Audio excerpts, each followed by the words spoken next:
Today we're going to do something a little bit different. I'm filming this entire video with the Galaxy Note 7. Right now we're on the front-facing camera, and I'll be filming in 4K on the rear-facing camera. We're going to be doing a brake pad replacement on the Ducati Monster S2R 800. So if you're into cell phones, watch the video quality of this video. And if you actually need your brake pads replaced on the Ducati Monster, watch the video itself. Let's get started. All right, so we got the 2006 S2R, and we're going to take off the back brakes and replace them.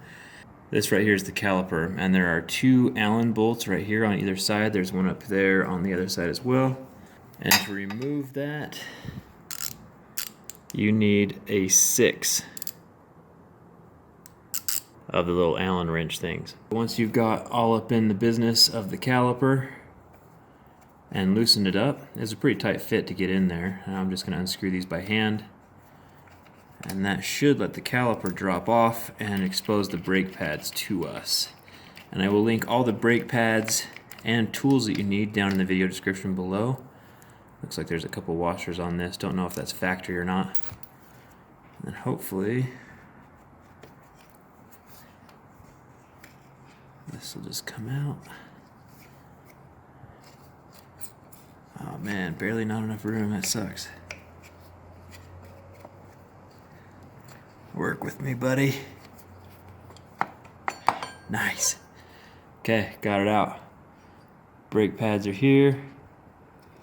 So on this side of the caliper, right here in the center, there's a little cotter pin that we're going to remove, and that'll let the center pin slide out so we can drop the brake pads out of the caliper. So there's that little cotter pin that just got removed. And that should allow us to press on that little niblet.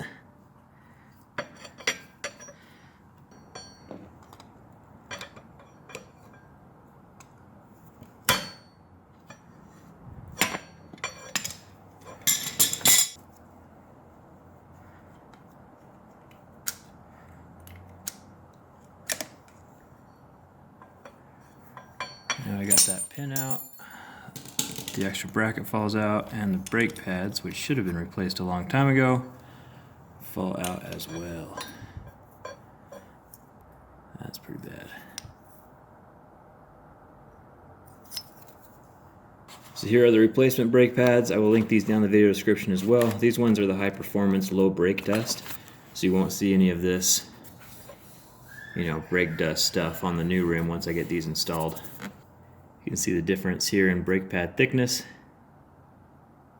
So here next to the rear of the bike is the brake fluid for the rear caliper. And so we're just going to pop this off because we're going to compress the caliper right now in order to fit the new brake pads inside. So that should allow for some ventilation before we compress it. So since the new brake pads are wider than the old ones, we have to compress this piston down inside of the caliper a little bit. So I'm just going to reach my clamps up in there. You can use a big C clamp as well, and then just kind of pinch it shut, and then you'll see it compress in, and the brake fluid in the reservoir is rising right now because we're compressing that back in, so it might be overflowing a little bit, but that should give us enough room. Both sides compressed. It just took the right clamp to get it to go down. Still using my channel locks, I was able to just grab on that other piston and press it down into place.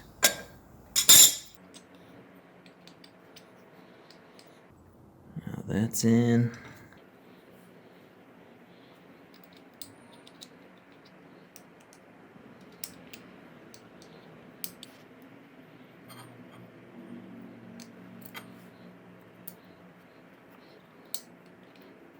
That little metal bracket holds them up into place.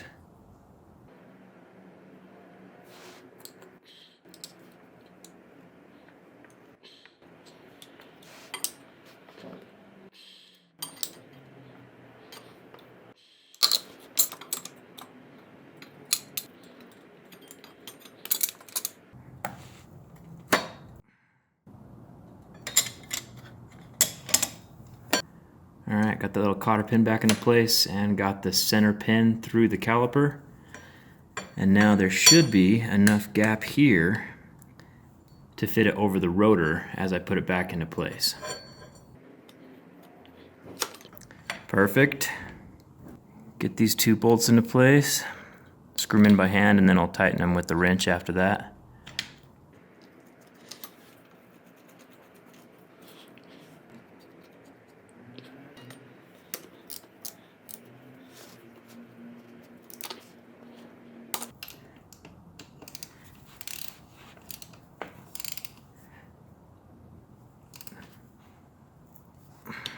Remember how we had to compress the calipers so that the new brake pads would fit inside? So now we're going to press on the back brake, and that's going to push the two brake pads into the rotor again.